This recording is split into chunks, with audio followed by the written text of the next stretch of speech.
밤중에 여호와께서 애굽 땅에서 모든 처음 난 것, 곧 왕위에 앉은 바로의 장자로부터 옥에 갇힌 사람의 장자까지와 가축의 처음 난 것을 다 치심해. 그 밤에 바로와 그 모든 신하와 모든 애굽 사람이 일어나고 애굽에 큰 부르짖음이 있었으니 이는 그 나라에 죽임을 당하지 아니한 집이 하나도 없었음이었더라. 밤에 바로가 모세와 아론을 불러서 이르되, 너희와 이스라엘 자손은 일어나 내 백성 가운데에서 떠나 너희의 말대로 가서 여호와를 섬기며 너희가 말한 대로 너희 양과 너희 소도 몰아가고 나를 위하여 축복하라. 애굽 사람들은 말하기를, 우리가 다 죽은 자가 되도다 하고 그 백성을 재촉하여 그 땅에서 속히 내보내려 하므로 그 백성이 발교되지 못한 반죽 담은 그릇을 옷에 싸서 어깨에 매니라.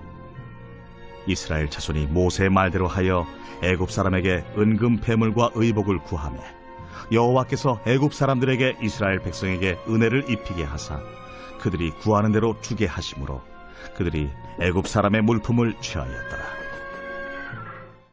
한 주를 마무리하는 금요일 아침, 변함없이 말씀 묵상의 자리에 올라오신 교우 여러분들을 주님 이름으로 축복합니다.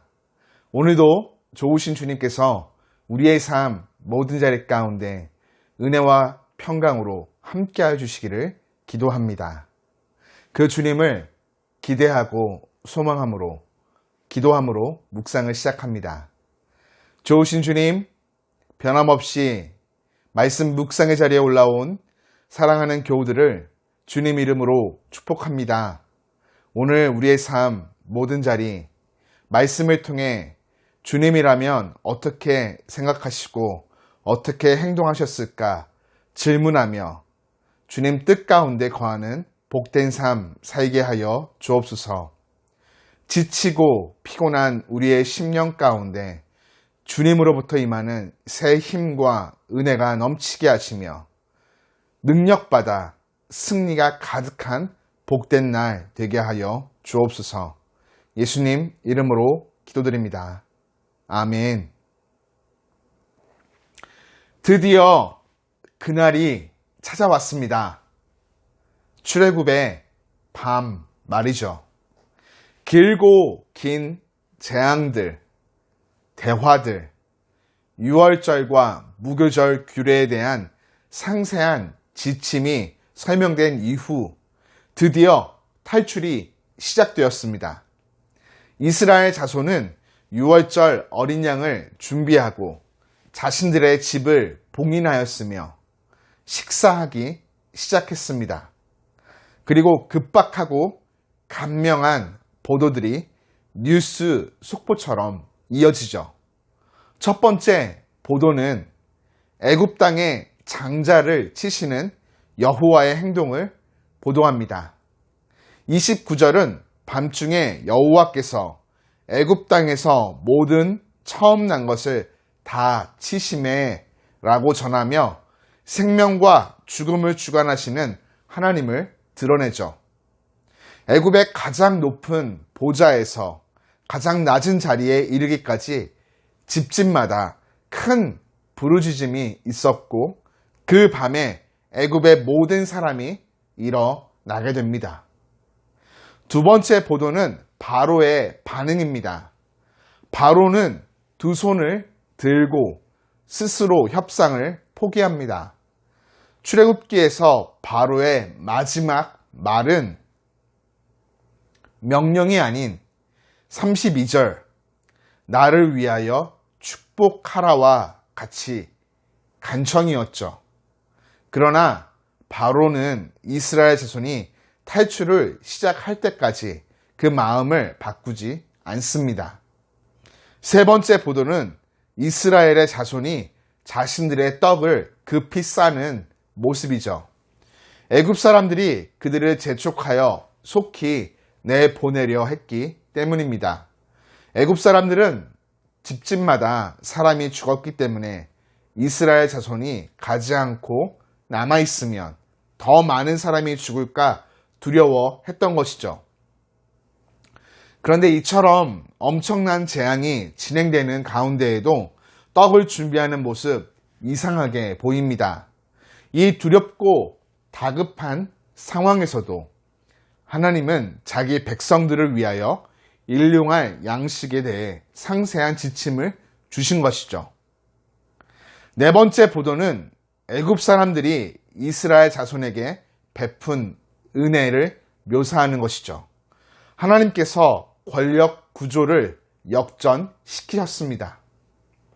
여러분, 얼마나 무서운 공포와 두려움이 애굽을 엄습했는지 상상하기조차 쉽지 않습니다.